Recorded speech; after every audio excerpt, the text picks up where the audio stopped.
Welcome to the Shark Bite Show, where we dive into the stories of our members, coaches, friends, and family of Shark Bite Fitness and Nutrition.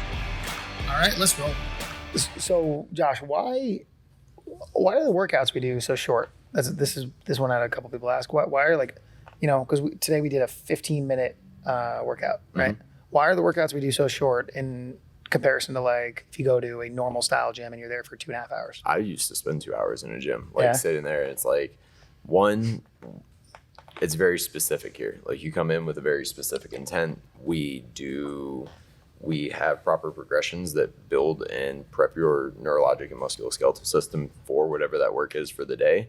So it's a lot more specific and dictated towards what the stimulus is that we're trying to get out of it. Like we're not wasting with a lot of fluff. We come in, we've got a task, we've got a job, we hit it and we accomplish it and we move on.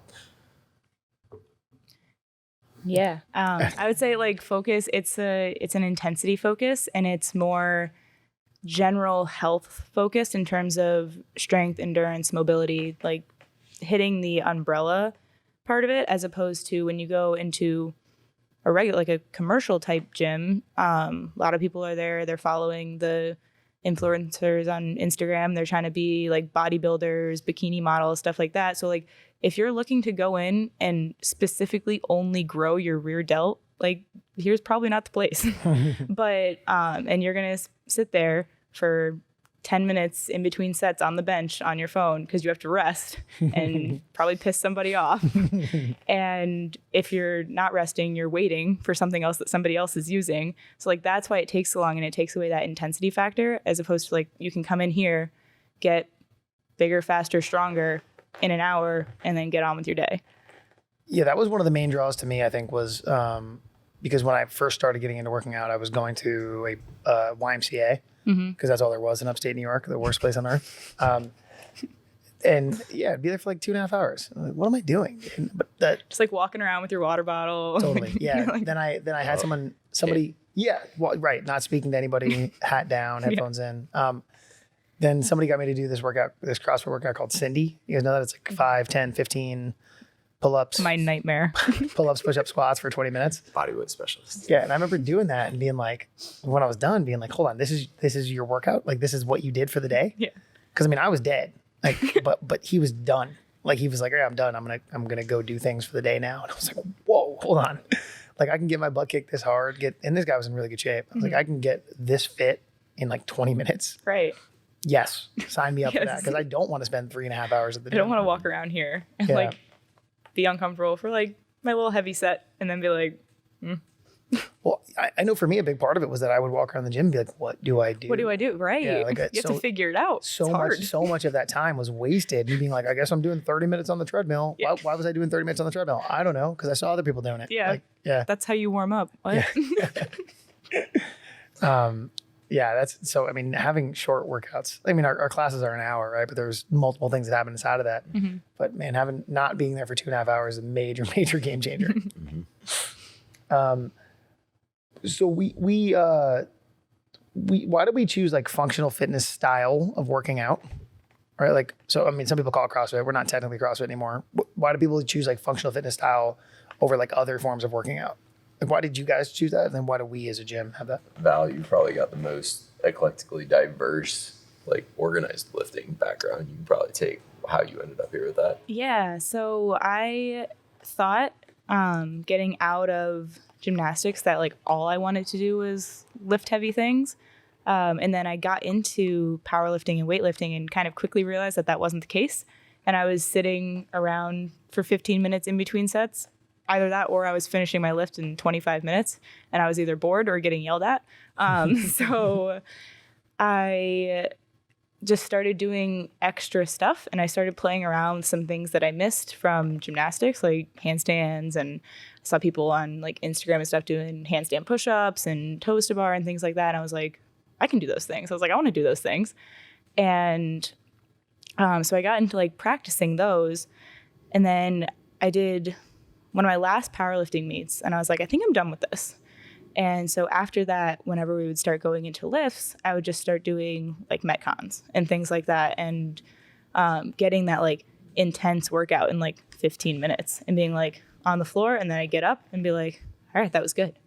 And so I found that more fun and more stimulating to me than hitting a set of 5 on a back squat and then going and sitting down, drinking some water, and then like sitting again because you don't want to get too tired before you hit your next set, and things like that. And I think it also just has a lot of transferability. I've gotten way stronger than I could have ever imagined. I've picked up a lot of skills in terms of like being competitive and stuff like that, which is important to me, but not important to everybody.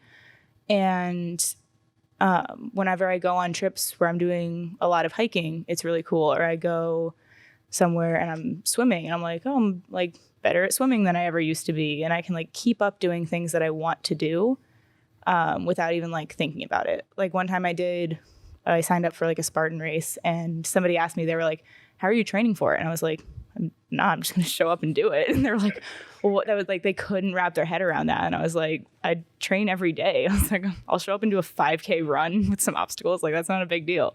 I mean, we literally just did that. Yeah. Except that was like 6 miles and I wanted to die. I was unprepared for that.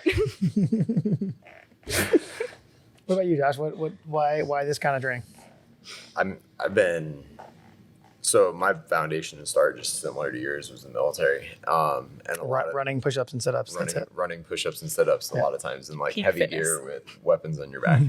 But while I was in, one of my leaders was starting to get into CrossFit. This was like 2006. No, not 2006. Wow, time flies. 2011 timeframe.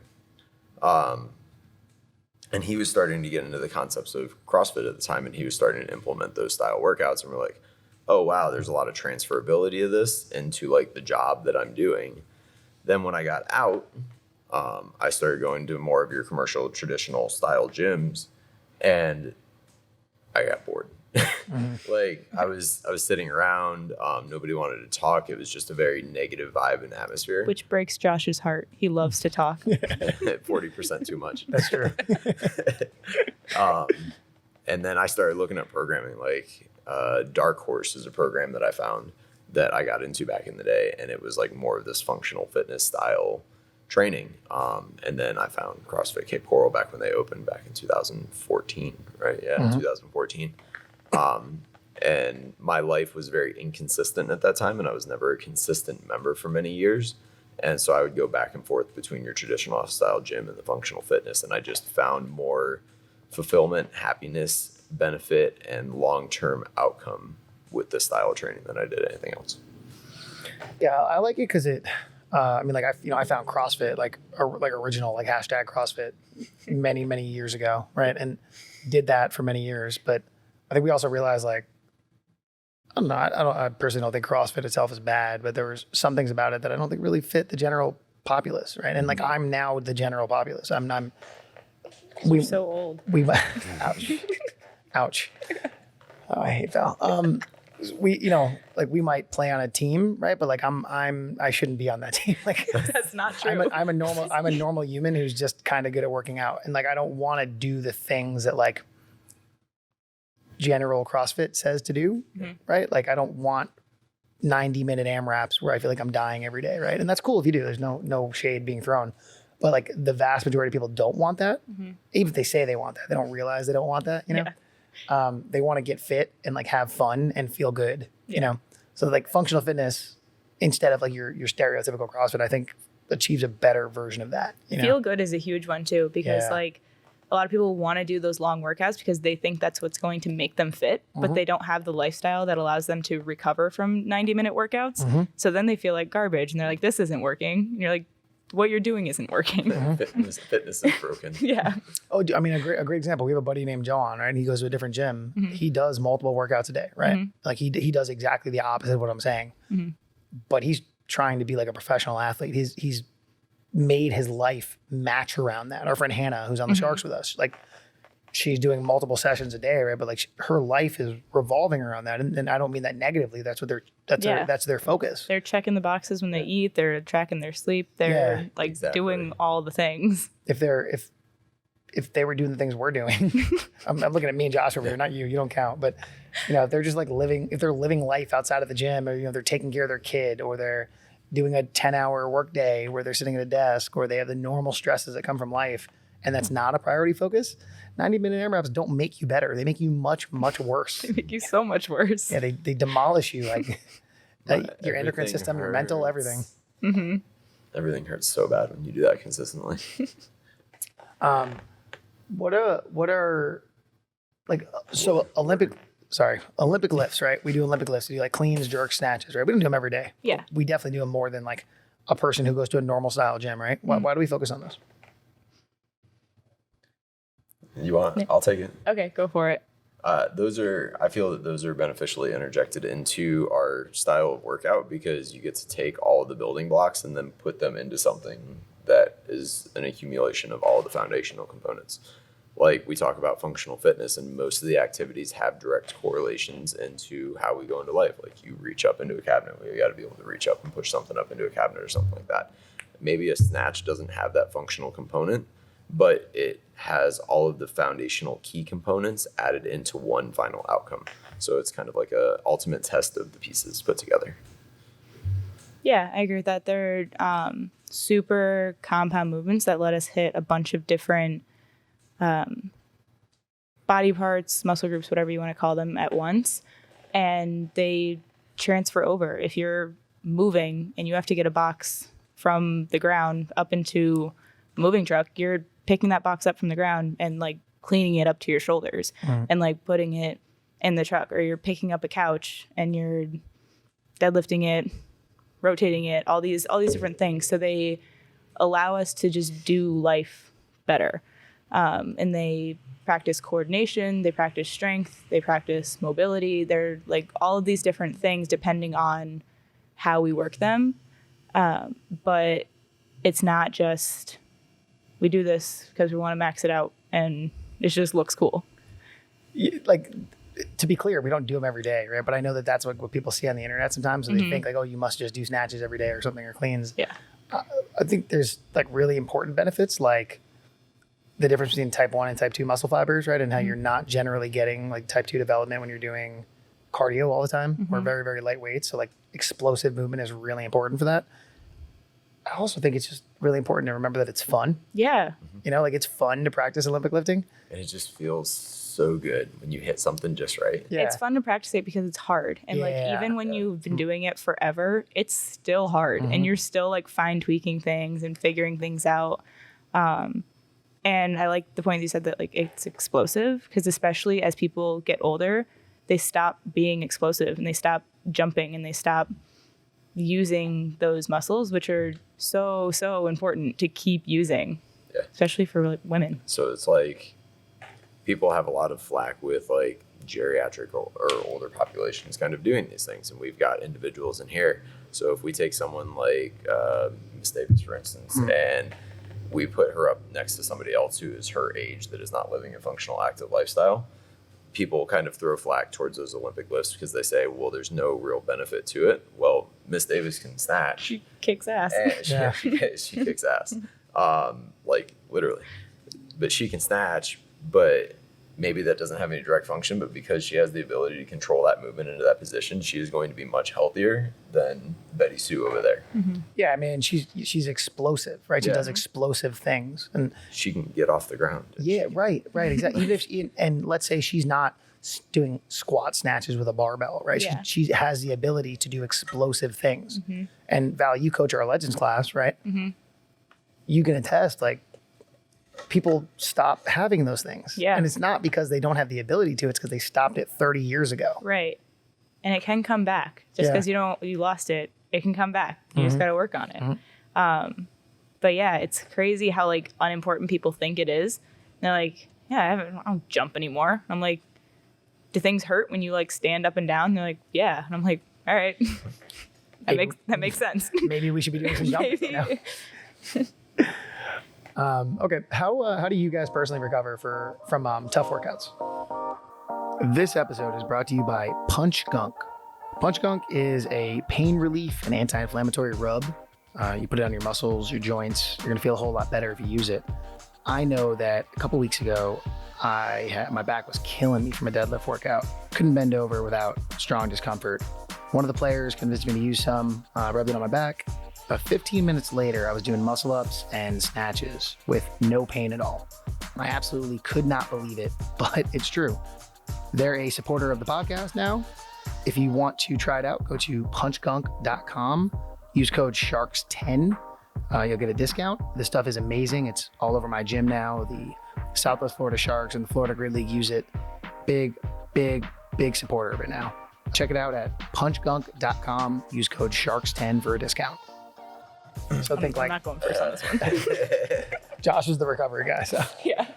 I try very hard to not be a hypocrite. Like, a lot of people see me doing a lot of accessory and mobility work around the gym. And that's for me, from not just a business, but a movement standpoint. Like, the stuff that I give out is not fluff. So I try to utilize a lot of the principles that I advise and teach and educate on in athletic recovery services on myself. So I do a lot of controlled mobility. I do a lot of loading into eccentric, and I love the Normatec.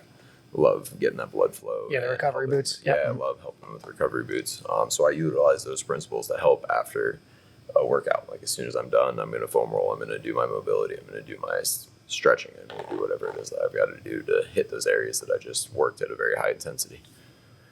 And drink water with some salt thrown in. Yeah, Element. I don't think they're a sponsor, but who cares? They're awesome. LMNT. Element. Awesome. Go That's get what I yourself called it one. for the longest time. Yeah. I didn't know it was Element, so I was like, LMNT. I don't know. Oh, really? Oh, that makes sense. Yeah, they're delicious. They're not technically a sponsor, guys, but check out Element. It's amazing. It's little go get powders yourself you put in some. your water. Mm-hmm. It's electrolytes, but without all the crap that's in like liquid IV. It's really good. Yeah. So, how do you recover? I have a couple different points on this. I'm going to start this out also with saying I don't try to be a hypocrite, but I am not the prime example for recovery. So ideally, I like a lot of low impact movement for recovery, kind of going back to one of our first points. Like, the more I can keep moving, even if it's at a low intensity, the better I'll feel. Sleep is a huge one for me. I know, like, if I sleep better, I just feel better all in general 100% of the time. That isn't always the case. I'm typically the person that just like wakes up 4 or 5 times a night for no reason, like 5 minutes, then I'm back to sleep. But it's that like those disruptions in my sleep that mess me up. So try and be better about that, but my dog doesn't help. But being young, I know I'm going to start getting hurt, and I don't want that to happen, but I ignore a lot of stuff that I should be doing, like mobility and corrective exercises and things like that. So I'm trying to be better about it. You've been better. Yeah, I definitely noticed. been. Shane. Good job. Yeah. So thank you guys. Dude, I'll tell you what, man. Like, this might get me like CrossFit canceled, but I don't believe in like rest days. I can't tell you the last time I took one. I like active recovery days. Yeah, like I think that's really important, right? The concept of rest days. It's kind of like when you're dieting, like cheat days, right? Like I think that the idea of it being so further in the opposite direction is actually bad for you, you know? Like, just take all that work that you did and then go sit on the couch and eat a whole pizza. Well, yeah, right. So like Katie would get mad at me at this when she started working here, right? And when especially as we were like testing out the nutrition program, so she got to see a little bit more of like my workout routines. Like, I don't believe in rest days. I don't think that you should take a day where you like don't move for 24 hours. I don't believe that. Maybe if you're recovering from like a serious surgery or something, So right? if But you're like physically ill, maybe. Yeah. But like a hard workout doesn't mean, doing 4 hard workouts doesn't now mean you don't move for a full 24 hours. I think that's actually way worse for you. I know that I feel much crappier whenever I do. Well, Yeah. how many times have we come in, we're like, man, we were just trashed from what we did yesterday, and then we get through the warm-up and we're like, shit, I feel 10 times better right now. yeah. And if I get extremely sore from a workout, like if I do something and my legs are so sore that it hurts to like sit and stand out of a chair, the more I just sit in a chair, Worse like it feels. when the worse it feels. Worse it feels. It takes Yeah. so many days. Totally. And I'm like, I could have just gone and like gotten a bike and pedaled and like flushed them out a little bit and like felt better. Yeah, I think like, we'll even sometimes tell people to take rest days, right? Like, but that's not what we really mean. Right. We don't mean don't move for 24 hours. You mean come in here and get a little sweaty. Yeah. Take your dog for a long walk. Yeah. Don't do the RX weight that day. Yeah. Like, Right. I encourage people, like, hey, like, if you've had a really hard training week and you feel like maybe you don't want to be here today, do an active recovery day. Like there's a lot of workouts where you can treat that as such. Like that's no harm. And instead of you just staying home and doing absolutely nothing, come in, get some gentle movement, and then go on with the rest of your day. Yeah, and it's really easy to understand why people don't understand that, right? Because the idea is like, I want to work out, I want to get a workout in, I must need the hardest effort possible, right? But I mean, like, there are days when operating at 65, 70% is far more beneficial than operating at 90%, right? I mean, we take like the quality style workouts, right? Like we have the 5 workouts: quality, grind, heavy, effort, sprint. Sorry, yeah. The quality ones, man, those are like great days for that. Like if I've been getting wrecked, like we did that goblet squat workout today, and I think my glutes will never work the same again. Quality really pays off for that. Yeah. 100%. Let's spread that to the world. Don't stop moving. I mean, seriously, don't stop. When we were doing, I don't think I can medically say this, but when we were doing knee rehab and hip rehab, we get them up the next day. Move. You need to move. So I've worked various different avenues of rehab, and you stop moving, you start dying. Mm-hmm. That goes back to that stagnicity point that I said early on. If you're not moving, the body's not like, you needed to flush your legs out. Like, you're not going to flush. You're not going to get things going. For sure. And I think we got time for one more. Yeah. How do you guys balance wanting to do like extra work? Because this is something we hear a lot, especially people who started like the CrossFit mentality, right? Like, how do we balance wanting to do extra work instead of like overloading and overtraining? Like, how do we balance those two things? Nick, why don't you start with this one? I think that you got a good perspective on that. I think the most important thing is that people want to do extra, right? Without evaluating whether they're doing enough to begin with, you know? So like what I mean by enough is like, you're doing your 60 or so minutes a day of training. Like that's fantastic, right? So people will be like, okay, I want more, therefore I need more, right?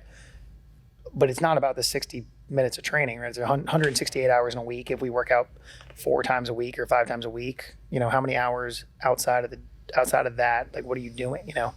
I think it's important to first look at like, are you sleeping more than 4 hours a night, 5 hours a night, right? Like what does your nutrition look like? You know, what does like your mental health look like? Right? What are you doing to recover when you're not training so that your training is more effective?